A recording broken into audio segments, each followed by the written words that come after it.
interesting way of doing this. As Scott said, I went ahead and named myself Paul Strasser instead of just Paul tonight. So we're all hipped up and ready to go. Tonight we're just going to do 2 candidates, so we won't be here till 9ish 30 like we were last night. So, but I do hope to see that both of them take up a full 40-50 minutes. So please feel comfortable to ask questions. You know what I mean? I have 4 questions available for them. And as everybody knows from last night, this isn't some big secret on them. Surprise. We emailed them the questions last week, so it gave them an opportunity to go through, get their thoughts together about what they were going to say. This isn't professional, you know what I mean?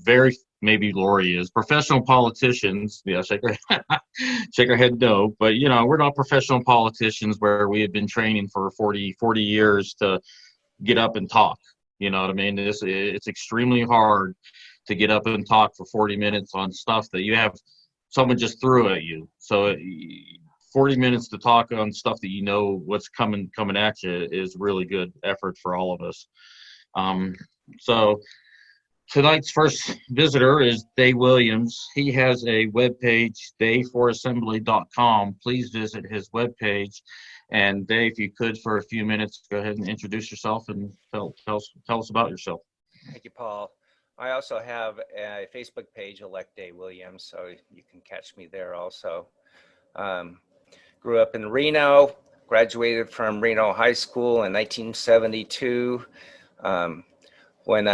After college, I went to law school in Arizona because at that time, Nevada did not have a law school. So I went on a WICHE grant, which required some state service upon graduation. And I was fortunate enough to be a law clerk for Justice Robert Rose at the Nevada Supreme Court for a year. And that was fantastic. That was 1991. Well, I had planned to just go back to Reno where my parents lived and not stay in Carson City. But I met my wife, and I really liked Carson City. Reno had gotten a little bit too busy for me, and I liked the combination of urban and rural and government all in Carson City at one time. So stayed here. My wife and I married in 1993. My wife and I had a mixed family. We raised her daughter, who is now married with 2 kids and she lives in Carson. So I'm a grandpa twice over as of 7 weeks ago when the new one came. And then my son, Nathaniel, wanted to go to UNR, but they didn't have a running program. So he went to the Colorado School of Mines, and he's now in South Carolina with his wife working at a gold mine. Who knew there were gold mines in South Carolina, but there is one. And my daughter, who is actually my niece, but I raised her because my sister had a drug problem.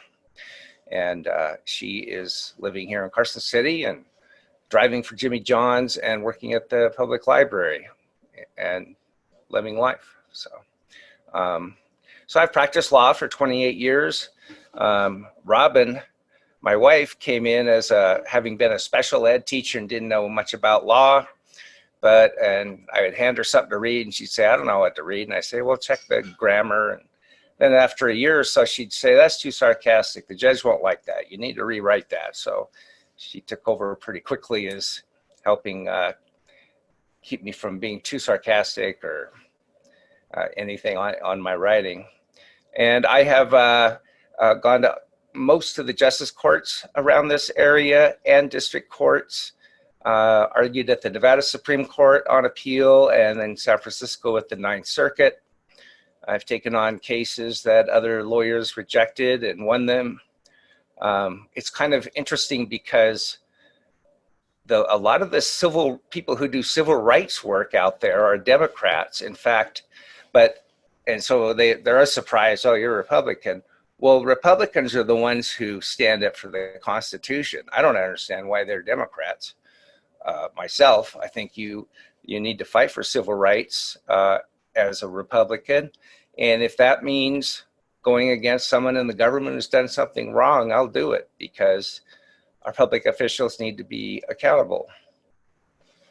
I ran for supervisor several years ago, and now I'm running for assembly.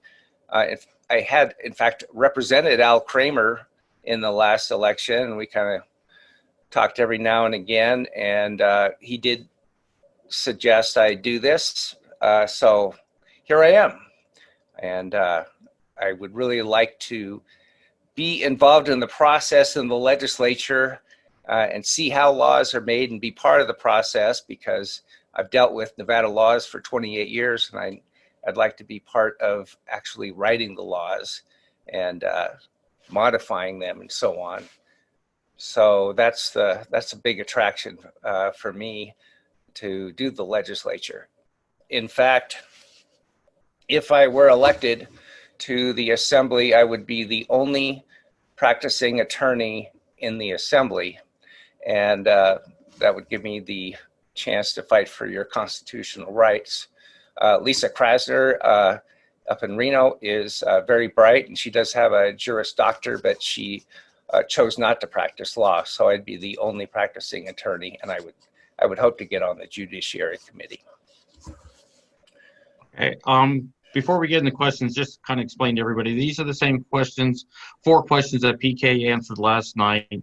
And after I ask the 4 questions and you talk through them, we'll give the audience an opportunity with the Zoom chat to go ahead and ask their own questions, okay? And just so we kind of know how it flows through. And at the end, I always ask give me 3 good reasons why I should vote for you. So kind of keep that in the back of your head as we're drifting through here. With the lopsided numbers currently in the legislature, how are you going to work against the liberal agenda to ensure Nevada doesn't become even more of a Democrat stronghold? Okay, first of all, I'm a team player when need be. I've met with Lisa Krasner, Jill Tolles, Melissa Hardy, talked to Jim Wheeler. You know, the Republican Assembly Caucus, there are a bunch of good people in it. I can work with them as a team. We need to vote as a bloc to stop a lot of the dreadful legislation they will undoubtedly come up with. But I did think of the way Governor Sandoval handled the Tesla deal, and I think we could do something similar. It would help to have a better governor, like Settlemeyer should be governor, but let me just say my idea is Donald Trump, the president, would like to see a lot of the American manufacturing come back from China. And that's been highlighted by the COVID crisis, where we find out testing kits are contaminated. They lied to the whole world about what was going on. Well, 80% of our pharmaceutical ingredients are made in China. And I believe that consumers are going to start demanding that our pharmaceuticals be made in the USA. So it's an opportunity for us to get ahead of the curve and reach across the aisle to the other side and say, let's talk about bringing these pharmaceutical manufacturers, and that's just one example of a type of manufacturer, and let's bring them into Reno and into Carson City. It would boost our revenue to the state, and it would help everyone feel safer using medications. Almost everybody uses some sort of medication.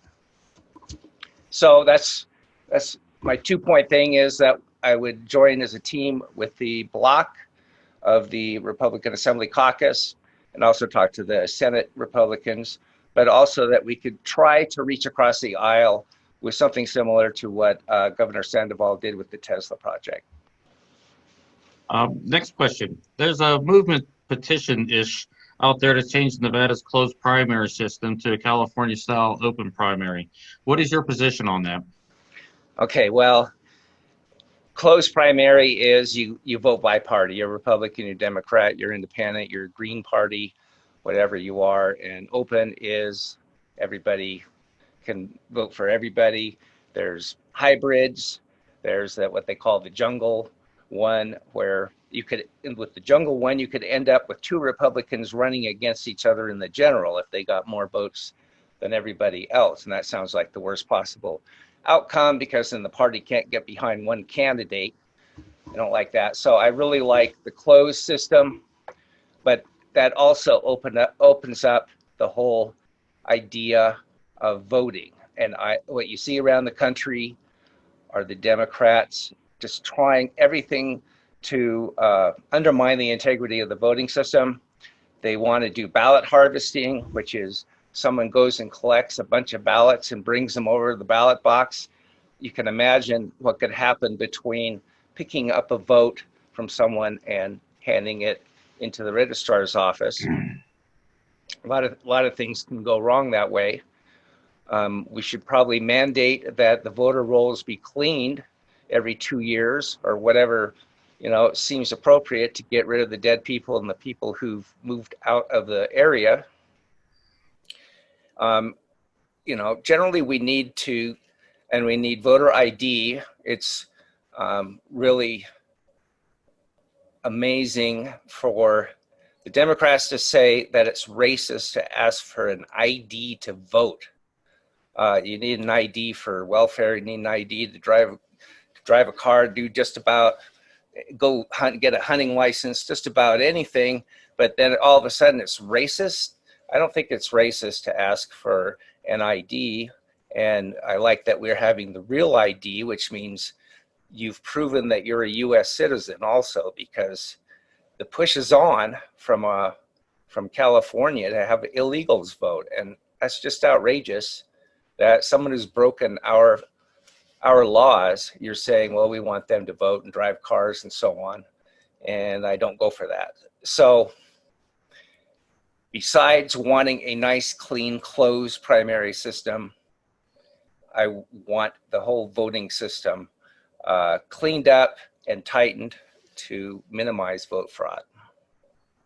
Okay, thank you. What is the biggest challenge for our Republican caucus during the next legislative session, and what would be your priorities for the session? Well, obviously, you can almost bet your bottom dollar that the governor is going to want more and more taxes on everything he can think of. And before I say my response, the fact is he may be creating that problem by not doing any slow openings, by not letting rural counties who social distance by the way they live anyway, let them open. He's really created the problem, and then he's going to come in and say, well, my solution is more taxes on you people. President Trump has shown that the Republican approach works. He came in and cut down the income tax and other taxes and cut regulations. And we had, until COVID came, we had the most booming economy in the history of the world. So that approach does work. You don't have to tax people and burden them like that. Let's let free enterprise go. So I'm hoping that maybe some Democrats would understand that. Probably not likely, because they like big government. So you have to stand up to them and say, no, I'm saying no new taxes. And in fact, I would put in a bill to repeal the commerce tax, which doesn't generate that much revenue. And it's wide open for all sorts of corruption, because right now there's 26 different rates. So someone in the legislature, the special interest goes to them and says, well, I like a special rate, so they get a special rate. Whoever gets the ear of a legislator gets a special rate on the commerce tax. And of course, I expect the governor will say, well, the threshold on the commerce tax is now 4 million. Well, let's make 4 million gross income a year. Let's bring it down to 1 million or lower. I mean, it's just crazy, because the door is open for that sort of manipulation of the law. I just say get rid of the commerce tax. What was the question? Let's go back to that. What is the biggest challenge for the Republican caucus? And as a freshman assemblyman, you get 4 or 5 bills that you get to sponsor. What have you thought about? What bills you're going to sponsor? I have ideas. Some of them might be. Some of them aren't. I would run everything by the Republican caucus, because you want something that has a chance of passing. Like I say, I would like more sunsets on taxes, repeal the commerce tax, require ID for voting. I'd like to set up some sort of easy licensing so parents can do what they're doing now under COVID-19, namely they're at home with the kids doing remote learning. It eases the strain on the schools, and it cuts costs for the state if we have more homeschooling and remote learning. But some of these licensing, like cosmetology and masseuses and other areas, are way over the top. But I'd want easy licensing so a parent could say, all right, I'm going to take 6 kids 2 days a week and do remote learning. And someone else could say, well, I'll take them 2 days, and someone else takes them for a day, or they go to the school for 2 days out of the week. But anyway you cut it, you can cut a lot of costs that way, and it gets kids with parents or neighbors. And well, that would be one bill. And then I want to repeal the red flag law, which makes it easy for someone to say, Paul looks like he's crazy today, so let's take away his gun. And that's wild. That we have a Second Amendment. You have due process rights. It's not written in the bill to really protect you, and you get the hearing after the gun's taken away, and then you're supposed to run out and hire a lawyer on a moment's notice. I don't think so. That one has to go. So those are some ideas I have. You kind of touched on it, but I'll ask the question again. By chance, our governor decides to ask for a state income tax or other tax increases to help offset the loss of tax revenues caused by the shutdown. We got to do something here soon. Would you support that or not? And if not, and if you don't support it, what would be a couple of ideas to make up that lost revenue? Okay, I think I've talked about my main ideas already. Is one, let's go court the Trump administration and manufacturers who are doing business in China and say, we can make a nice business climate for you here in Northern Nevada, and bring them in, and that generates the revenue that the state needs that way without increasing taxes on everybody else. And then the other is to be able to cut education costs by moving into more remote learning, more homeschooling, and that would cut education costs. It just, God bless the guy last night who's a school board guy, school trustee, but the head of education in Washington, D.C. said, now is the time to innovate. Now is the time to be creative. We've had this lockdown all these months, and we've had this. Let's talk about different models for learning, because I don't believe going into the 21st century that every kid has to sit in a cinder block classroom like you and I did, all day long, and go eat in the cafeteria and come back and open the old textbook and move a couple pages down the textbook. There are other ways to learn that would work for a lot of the kids. I know there's some kids learn in different ways, but let's make an effort to move forward a lot faster than we have. Does that make sense? Okay, that's good. That's my 4 prepared questions. Now we'll kind of flip over to Scott, see if somebody has put some up on the Zoom chat to ask you. Oh, yeah, I haven't seen anything. He's talking, but we can't hear him. Thanks, Paul. I would encourage everybody to go to the chat and ask a question based on what you've heard already. One question that popped up is, what's your stance on extending tax breaks to lure business here? So do you give incentives to those manufacturing facilities to come here versus China?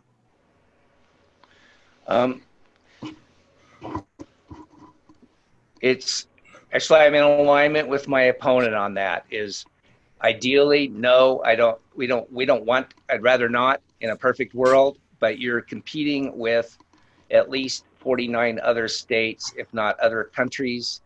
And you have to come up with some sort of package to make it palatable for them to come here. And, there's been some problems with Tesla coming and that park out there, especially the housing shortage. But on the whole, that has spurred the area, and it's worked. And that was given with a pretty sweet package for Tesla. But I think that's the way you have to go. Okay. Another question is, I noticed on your yard sign that you don't have the word Republican on it. So I guess, are you a strong Republican? Are you a middle of the road Republican? What's your stance? If you had that was an aesthetic choice not to put the big long word Republican in there. Okay. We went through that design. We went through about 35 permutations of that sign. Okay. So that's nothing. They say if you're not a liberal when you're 20 years old, there's something wrong with your heart. And they say if you're not a conservative, once you hit 40, there's something wrong with your head. So yeah, was I a liberal in college? Yeah, probably a lot of you were. I think when Reagan came in, that's where I really started to shift. I saw someone who knew how to stand up to the Soviet Union and knew how to get things done and get the economy going. So I think I'm a strong Republican. I'm pro-life, school choice, fiscal conservative,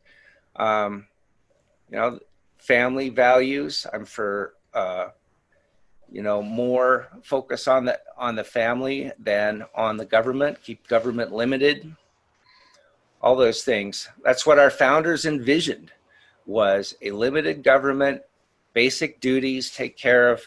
At the national level, you need military, you need some things to happen. There's no Department of Education in the US Constitution, by the way, so you don't really need it. But and we could get rid of it, that would be fine. But their vision was, then you don't have so much power concentrated in the government that you end up with tyranny. Which brings me again to the Second Amendment. The Second Amendment was not put in there for hunters. It's put in there so citizens can defend against a tyrannical government. And that's what we did in 1775, 1776. The British came for ammunition and guns. We shot them. And so we did not live under a tyrannical British monarch. So I'm strong on Republican principles. Okay. Can you speak about priorities for veterans? Well, I don't know enough about, from the clients I've had who are veterans, it seems like the VA is doing a pretty decent job of the medical treatment. I don't know if that's true around the country, but it seems like locally they're getting medical treatment. And there was this new home built for vets. Those sort of things are good. I mean, if I start hearing that the waiting time at the VA is just extraordinarily long for simple things, then, I'd want to, get on the phone to Washington and tell them to step it up. But that's the main thing for me is, do they have housing? Do they have medical care? Do they have mental wellness care? That's a big deal because so many veterans commit suicide. Of course, I'm for veterans. They've served the country. They've risked their lives. They've put it on the line for freedom. Is there a particular issue with veterans someone wants to bring up? No, it was just that one single sentence. Yeah. What your priorities for veterans are. So Paul, back to you. One more question, Dave. PK mentioned this last night, and I never really thought about it until he mentioned it. But I went and I looked at your webpage because we were just talking about the yard signs. I mean, even on your webpage, it doesn't say Republican anywhere that I could find. I think it does say on there. Even on your flyers you sent out, nowhere in here does it say you're a Republican. It's just kind of, what I mean. If you could kind of walk us through the thought process for not identifying? He got me. It never even crossed my mind. That card again. I don't know how many people looked at that. And we went through different wording. It just never. No one came along and said, "Well, we need to stick Republican in there." I take it for granted. I'm a Republican and I'm running in a Republican primary, so I wish I had. You see what I'm saying? Because oh no, yeah, the majority of us here in these, we wear our Republican, our Trump Pence bumper stickers and our Republican hats on our, we're Republican, not embarrassed about it. And it's just kind of, make us a little wonder there. I don't know. I've been going to the men's club for years. That's a bunch of conservative Republicans. Yes, but they're not all Republicans, as Baru would tell you. Well, does anybody else have any more questions before we kind of get him to wrap up? No, one person. Jones got some. Yeah, one person did make a comment that on his webpage in the upper left there is, Republican. So I take him for that. Yeah, this is John Vitale. I have a couple of things I'd like to ask Dave, if you don't mind. Fire away. Dave, first of all, let me say I have been a supporter of yours, a good friend. I consider you a friend. But I've heard some information that causes me some real problems. And that is that there's been some information that basically you shared on your website, some things on your blog that over the past years, I suppose, apparently this information has been copied down by Democrats, and the concern is, and my concern is, from hearing what some of the things that were on there, some of the things that you said, which caused me problems, that could cause a Democrat to win that seat, to defeat you, maybe because they have some of this stuff. For example, I'm understanding, I haven't seen this on your blog, but I've talked to somebody who had seen it on your blog, that apparently during the Sandy Hook thing, which I think we all remember, that shooting up of Sandy Hook, that you apparently questioned publicly whether or not that really happened, whether it was some sort of a phony thing. And that in itself, I think, would cause you to have a problem if that's brought up by Democrats, by a Democratic candidate. That causes me a big problem, the fact that you apparently had said that. I stand by my blog, the FBI crime report, which is available on the internet. Type in FBI homicide, Connecticut 2012.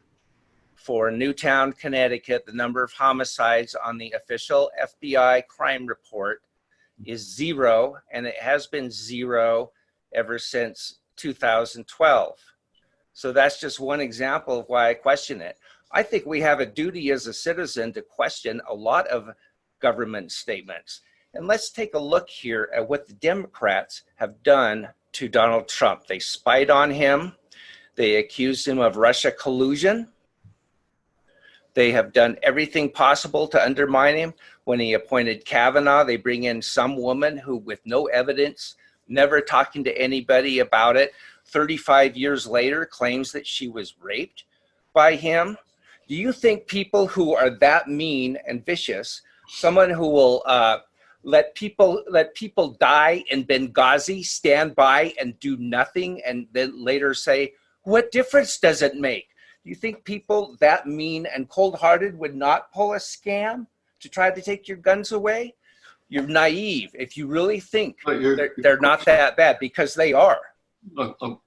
I would agree with you. I am very concerned. I think that basically not necessarily registered Democrats, but the Democrat Party and the Democrat officials are flat evil in my mind. They are evil.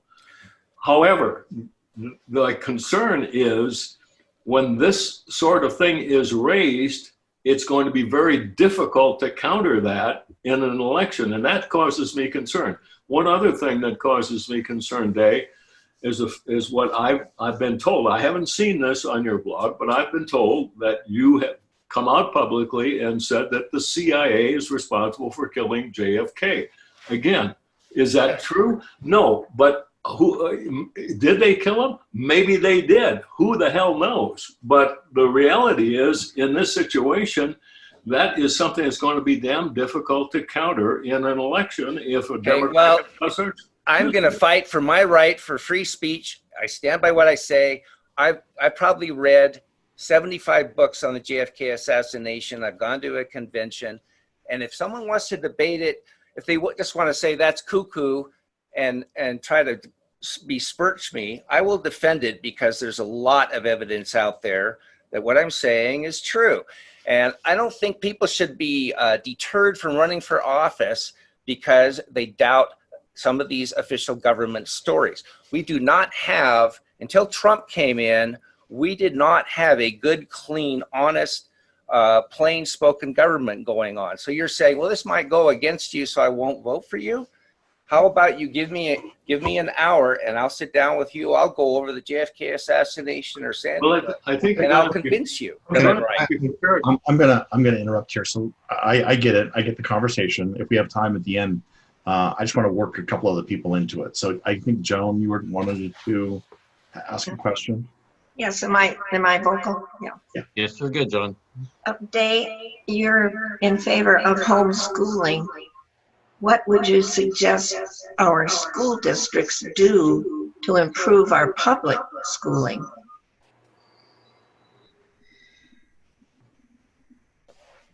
For one thing, there are so many people who have college students today who absolutely adore the socialist message, which was represented most recently by Bernie Sanders. How about we put in the history of our nation and what we really fought for, which was individuals, free enterprise, people standing up for their own individual rights, because what people are getting in school is a pro-socialist narrative, and that, I think that right there, that would improve the whole outcome with our society if people would take responsibility for what they do instead of going with the victim mentality. I'm a victim, therefore the government should give me money. I don't really buy that. That's one thing. Another idea I have is people are so scared, people who are not familiar with firearms are scared to death to see anybody with a firearm. How about we give people the option, with their parents' permission, in high school for the kids, go out to the shooting range with a trained instructor and learn about firearms instead of them just being a big mystery and freaking out over them. I think that those would be good curricula to have. We have the Common Core, which has been a disaster, most studies say. Let's get rid of the Common Core. Maybe just go back to reading, writing, arithmetic like we grew up with. Okay, Paul, back to you. Was there anybody else, Scott? Not yet. No. Okay, Day, as we close up, I always ask this question, and everybody heard me last night. You heard me last night too. I'm always fascinated by politicians who can't answer, these three questions. And to me, it seems pretty easy that practice this. So we'll see how you do on this one. But give me three good reasons why I should vote for you. Well, like I say, I'm the only I would be the only practicing attorney in the assembly. So you've got someone who could go into the Judiciary Committee and speak with authority, look through the bills and analyze them. Also, I have been able to work with people from all different walks of life, from people who are virtually homeless to billionaires. I can communicate with anybody. I don't care if they're on the other side. I'm going to return their phone call. I'm going to hear what they have to say. Also, I'm pretty good at email and social media, so that if a bill comes up where it's time to rally the troops, I can get the word out. I can get people to come in and testify in front of a committee and make a difference so that they aren't stuck in their box of what they think is good in the bill, that they'll have to listen to the voters out there. And so those three things I think are the best. Okay, thank you. This is John Patel. I wanted to pose a couple of things. I want to just talk to Dave for a second. Dave, if you don't mind, I didn't mean to attack you on what I said before, because I considered you to be a friend.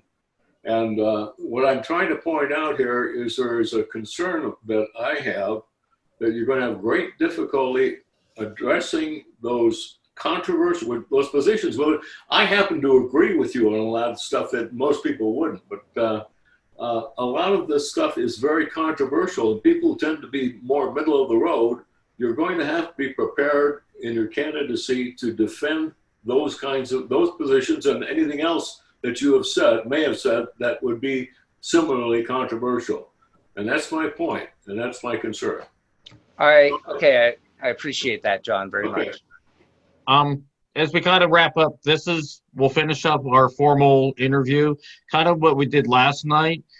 It feels like we just kind of sat around and talked till 7 o'clock or 7 o'clock for the next candidate. So if you want to sit around and listen to people and talk and get their input, that's fine. But just as everybody knows, this is the end of our formal interview. Okay? Well, Thank you. I wanted to say hi to Maurice and Lori. Yep, they're on mute. I'm sure they can hear you. There you go. Yeah. Hi, Dave. Thank you for coming on tonight and talking with us. Right. I know how stressful it is because I'm next. Well, best of luck. Yeah. Well, I wanted to say I don't remember how you were on the library project, but we got a bunch of citizens got together and fought it because we thought it was a boondoggle. And I'll never forget Maurice at a supervisors meeting held up his cell phone and said, I have more material at my fingertips here than the entire library in Carson City. And I thought that was the tipping point for me, I thought, in saying, we need a library, but we need to think about a new model and a new way with it, which we've done. There's been a really good work with it, but combining with a casino for a big project, that probably would have been a waste of money. Well, thank you, Dave, for reminding me of that little episode. That was quite a tumultuous issue going on in this community for those of you who weren't here when that happened. And while I did advocate that we have so much information available to our fingertips at any given moment now, there's still quite a contingency of folks in our community that then and now do not have access to that technology at home. And while I did not believe that project going downtown was appropriate, what I advocated for was improving the library that we had where the library is. I talked about closing Washington Street and moving the parking across Washington Street and make the library bigger. I talked about fixing the leaking roof and the bad carpets and getting a better technological situation going on in our prisons or our library so that it was truly an up-to-date, modern, functioning library. So I wasn't necessarily against the community having a new, if you want to, library. I thought what was proposed was the wrong project. Well, and I'm always heartened when it's open, when we're not in the COVID shutdown. Every time I've gone in there's teenagers at the banks of computers, and there's a special room for the kids, I guess, in the back, the learning room and so on.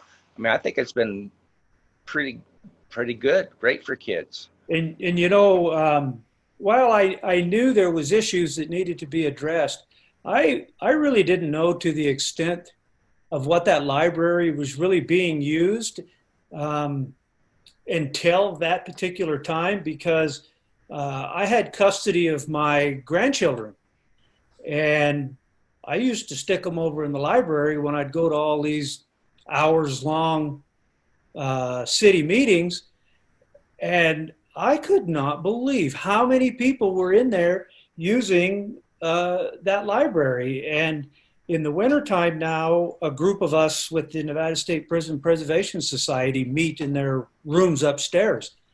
And that place is packed full every time we go in there to have our winter meetings. And so again, I wasn't against a new modern functioning library. I just didn't think what was being proposed was appropriate. Right. I think on the whole, it's worked out well. I'd like to hear Lori's input on that, but I think that Maurice is right, and certainly Jim and I worked on the campaign with Maurice to defeat that ballot measure. I think Jim kind of got in a little bit of trouble because he parked the sign against the vote no on the ballot measure, and he parked it in the library parking lot, and they didn't particularly like that. But I will say that we did, as a board of supervisors, allocate, $50,000 for the library to do updates, to save the roof, and to remove the carpet and put in that brushed concrete, to update that section where they can wear those glasses. And I know there's a special name for it because I'm not into all this new tech. Virtual reality. Yeah, the virtual reality glasses. And I think we met the next 10 years worth of need instead of spending 30 million. I'm like, okay, well, 50,000 did a really good job of updating the library, and I was pleased to support that $50,000 for the library. And it is amazing to watch the students in that green room that are making videos and marketing, and they're just phenomenal. If you ever get a chance to just take a look, they're making 3D masks in there right now. Who would have thought, right? They're doing a ton of technology in the library. So where they're doing all those, they're doing all those masks, printing, 3D printing, and all of that stuff, I have a whole section now called a Makerspace. Yeah.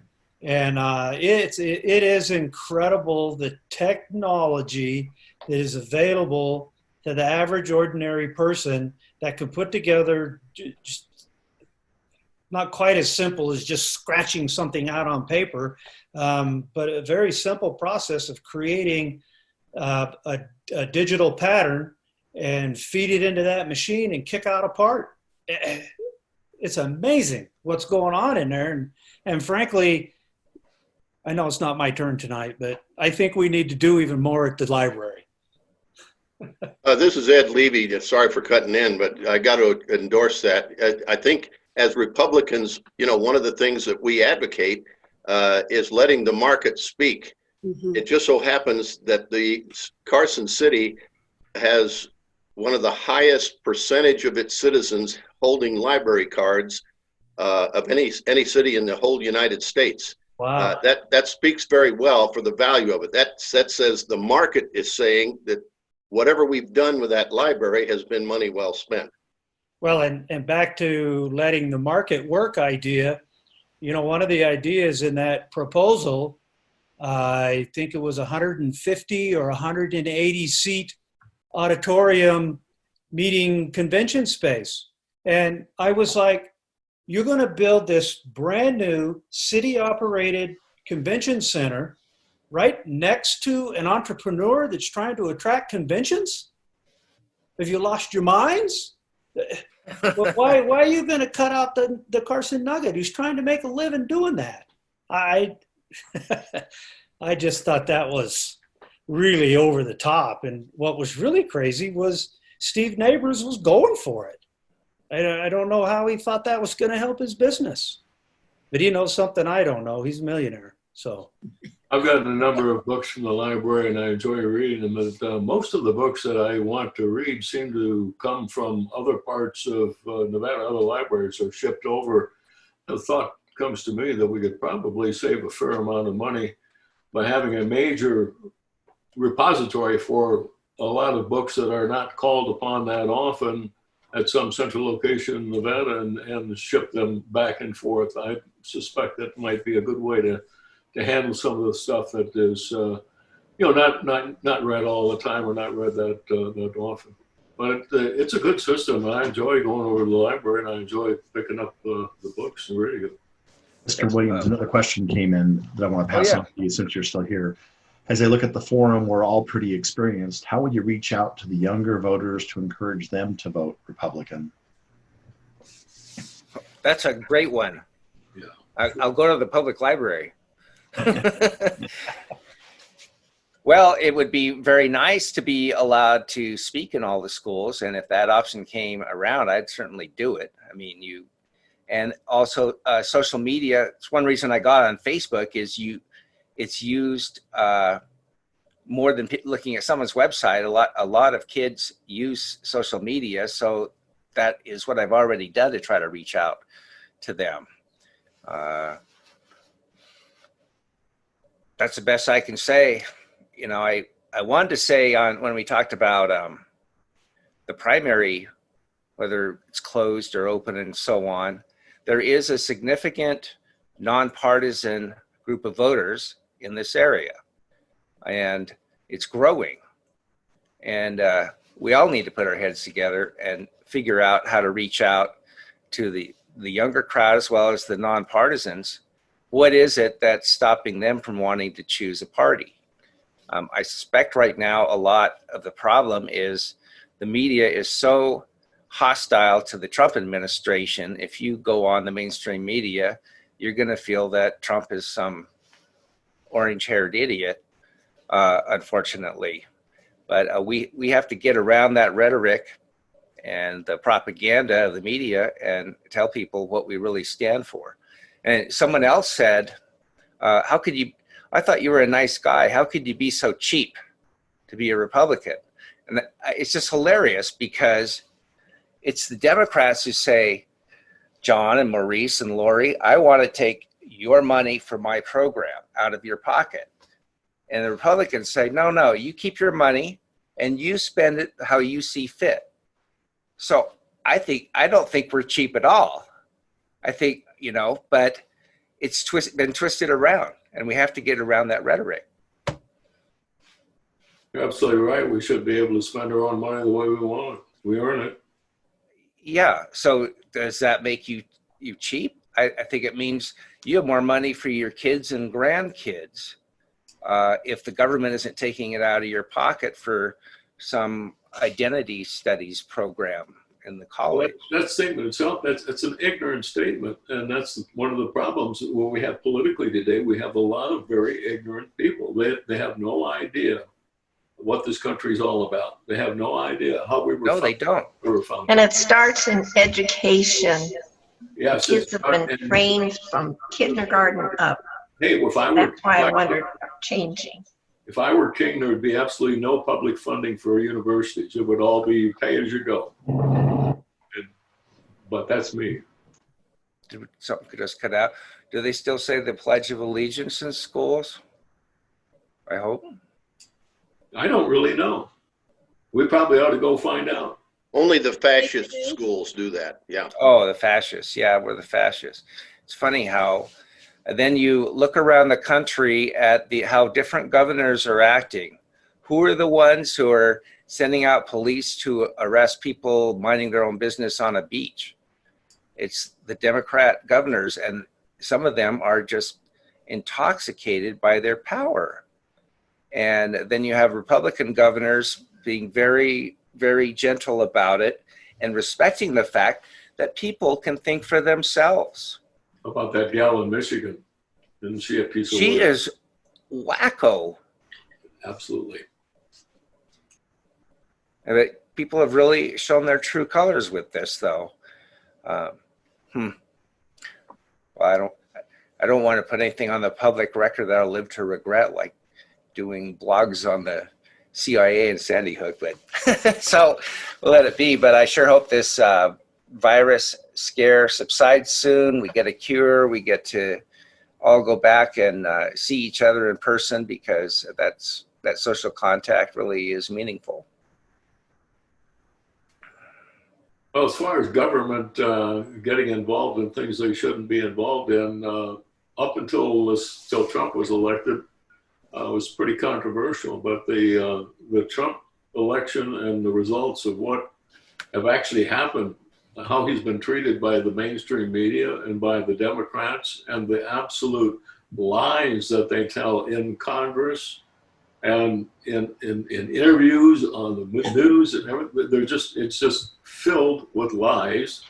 It's amazing. Like I say, I would say they had to put together any kind of response against the items that I brought up, which would concern me. I would say that the Trump administration has given you pretty good evidence that maybe you're not such a nutcase after all. Yeah, I guess that. Well, amazing to me, just as a matter of manners, that a professional reporter would speak to the president the way some of these reporters do.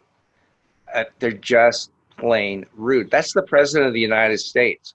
And, when Obama was in there, you didn't have people walking around being rude to him or there was none of that. Hostile. There was none of that. He's the president. You may not like any of his policies. He's still the president of the United States, and you respect the office. Absolutely.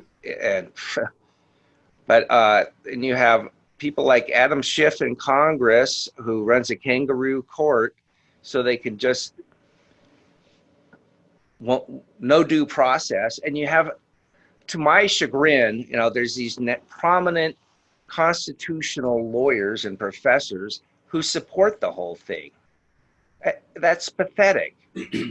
They're the ones who should stand up and say, wait a minute, hey, I'm really for what he wants, but this is not due process. Even the president gets due process of law. He gets to bring in his own lawyers. He gets to question witnesses.